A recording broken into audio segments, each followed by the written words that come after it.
You're listening to Big World Network.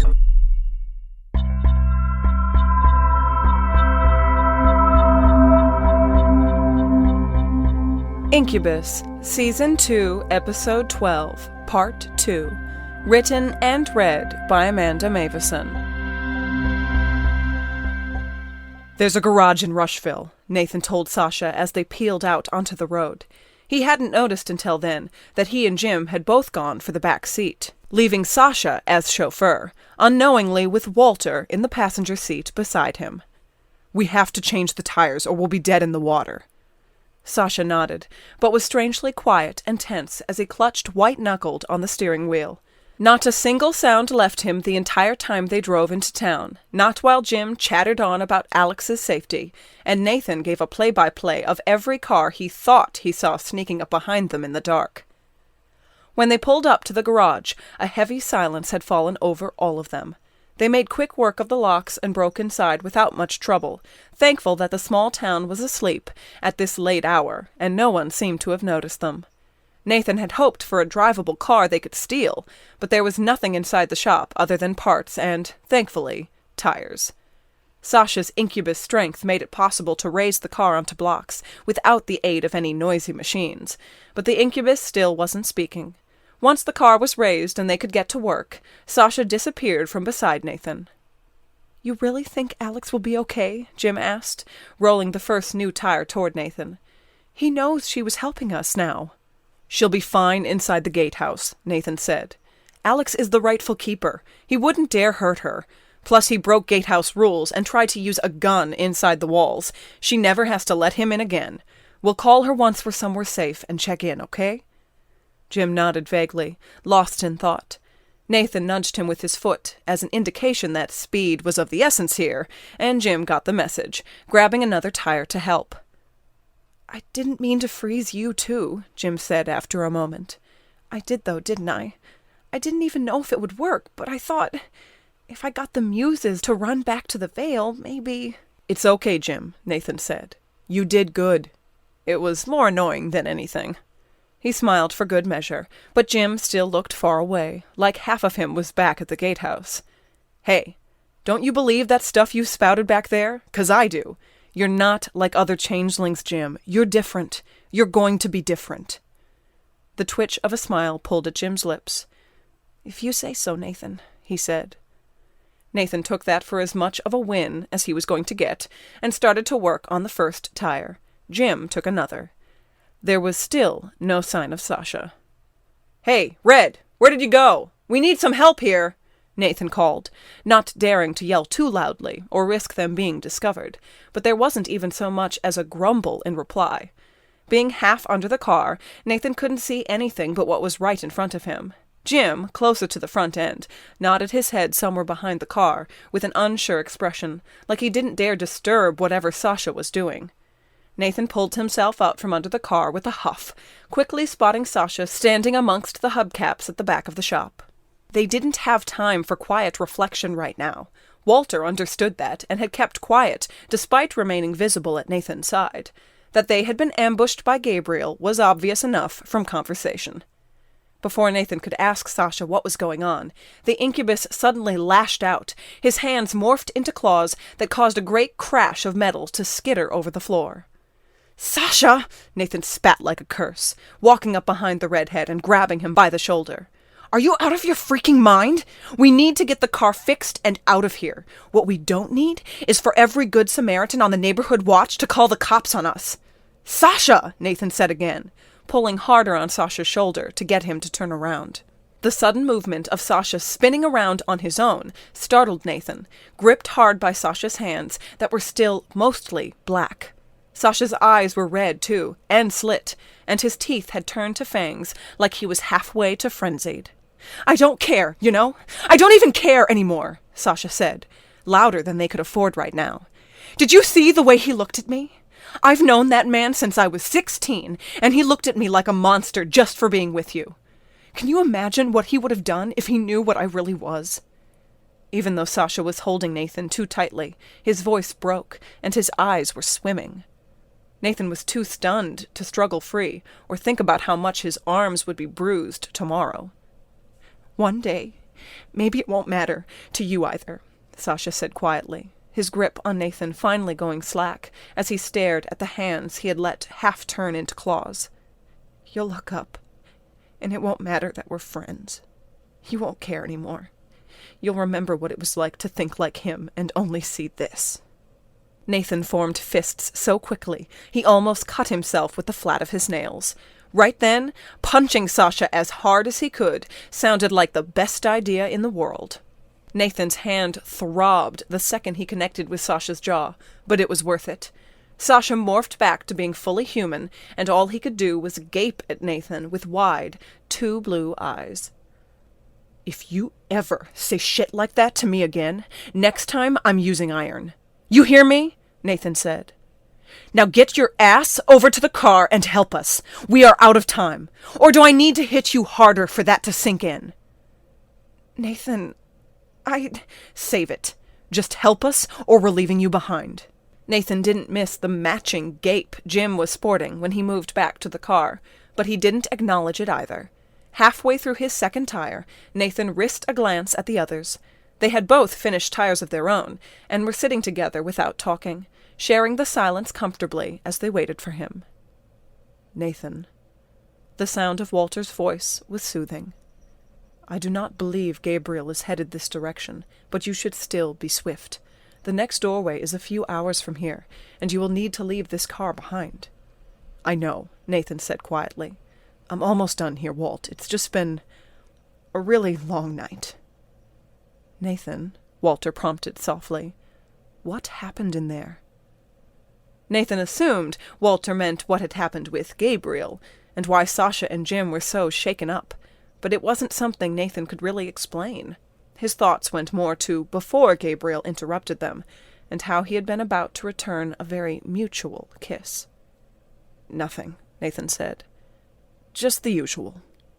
Walter knew Nathan well enough not to buy that, but he left things be for now. A few minutes later, Nathan was finished with the last tire.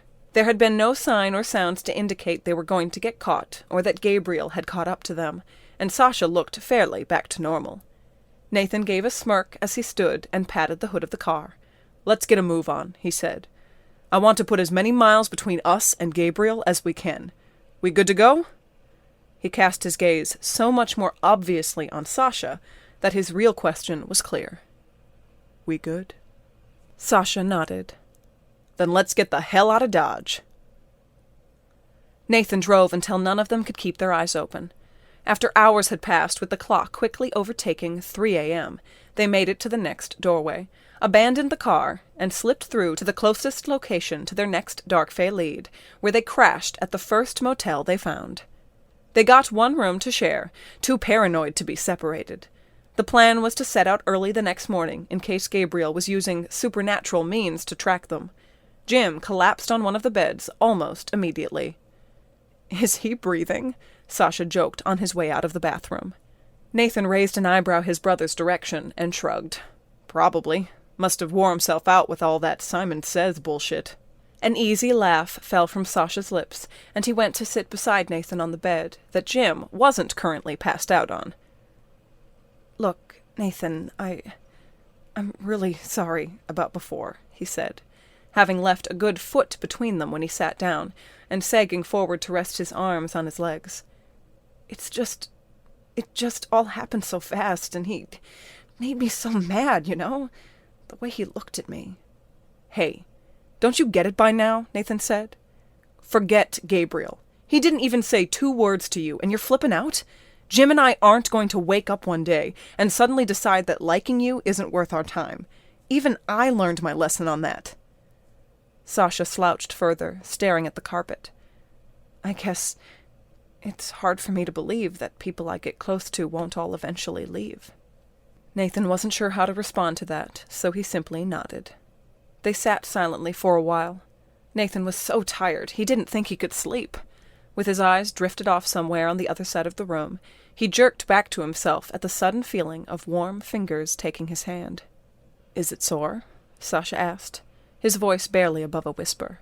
That foot between them lessened as Sasha scooted closer, turning Nathan's right hand over and pressing his thumb lightly into Nathan's palm. blue eyes fluttered up to look at Nathan, and Sasha smiled. You know, from when you punched me so hard I heard your knuckles crack. It did hurt, in case you were wondering. Probably not as much as I wanted it to, Nathan grumbled, but his words came out fast and breathy, losing most of their bite. Sasha turned his touch into gentle rubbing, massaging Nathan's hand. I deserved it. I can get kind of intense. One of the many reasons I used to work alone. Sometimes it's easier when someone isn't there to yell at you for being an idiot. Sasha scooted even closer. But I like this better. That uncomfortable laugh found its way out of Nathan like it hadn't since Sasha first hit on him. Time was inching toward 4 a.m, and Nathan was not in his right mind to deal with what was happening between them. He also really needed Sasha to stop rubbing his hand. I know it's a heavy thing to say, but I think we're going to have to kill him, Sasha said, not needing to elaborate on who he meant. Would it weird you out if I said good? Not at all, Sasha said seriously. You've never had a real opportunity to fight back without risking your brother. But the game is different now. With Jim's powers and me along for the ride, Gabriel is only going to keep coming harder. He wants Jim dead. Maybe wants me dead now, too. Neither of those is going to happen, Nathan said. Not on my watch. Your watch, huh? Sasha repeated, grinning sideways at Nathan while he finally released his hand. He nudged Nathan in the shoulder, and Nathan took a moment to notice that once foot between them had become pretty much nothing. I sincerely hope you don't think of me too much like a brother. That uncomfortable laugh tumbled out of Nathan again. I wouldn't say that, he said. You don't happen to know anything about Gabriel we could use, do you? Any background? I haven't had much chance to ask for his life story while we've been running from him at fear of being shot every few months. Sasha mulled that over. I don't know if there's anything that would help us. I just know he was born into a family of seals, raised to hunt fae because they're purists, a carrier family like you and Jim, but hell-bent on making sure that the fae part of their bloodline dies out. They're especially harsh on family members who try and marry someone from another carrier family. The risk of creating a changeling is too great. So that's why he's so gung-ho about Jim, Nathan said. I still can't believe you know him. It's like you've been moving parallel to us half our lives and our paths just never crossed. I'd get all sappy with crap about you joining up with us being fated, but I hate that kind of stuff. I'm in control of my own life, not some invisible hand of destiny. I can understand that, Sasha said. So, what exactly did this psychic tell you about me, besides me being the person who can help you?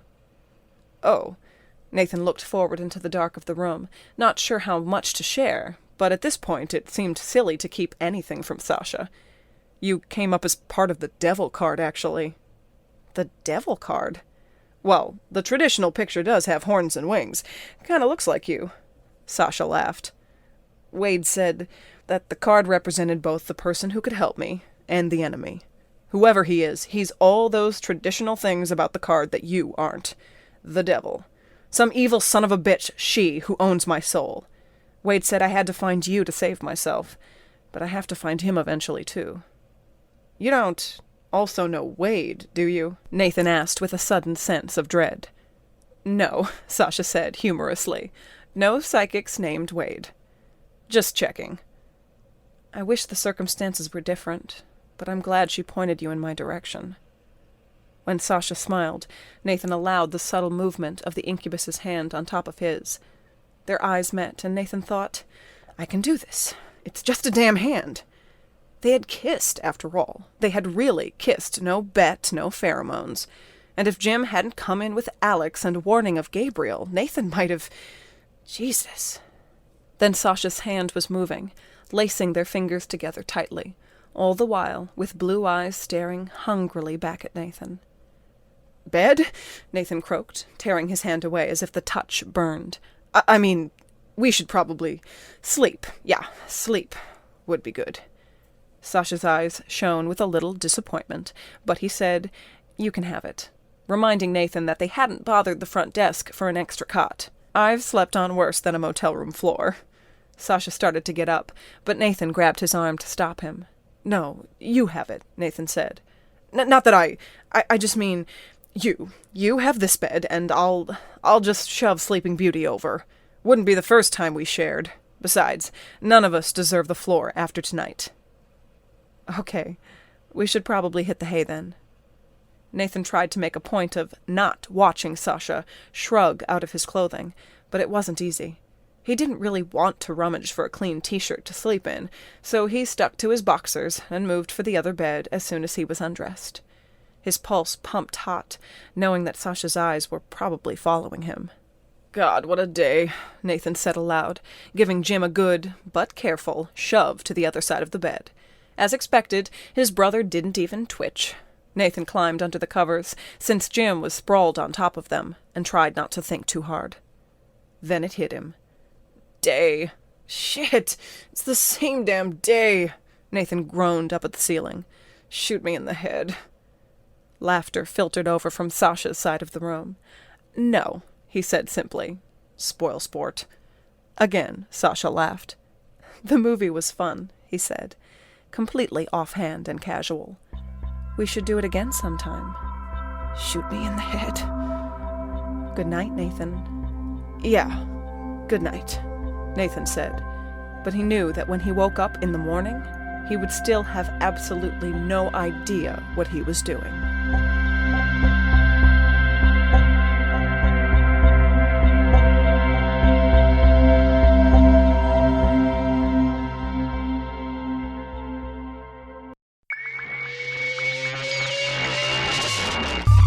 You're listening to Big World Network.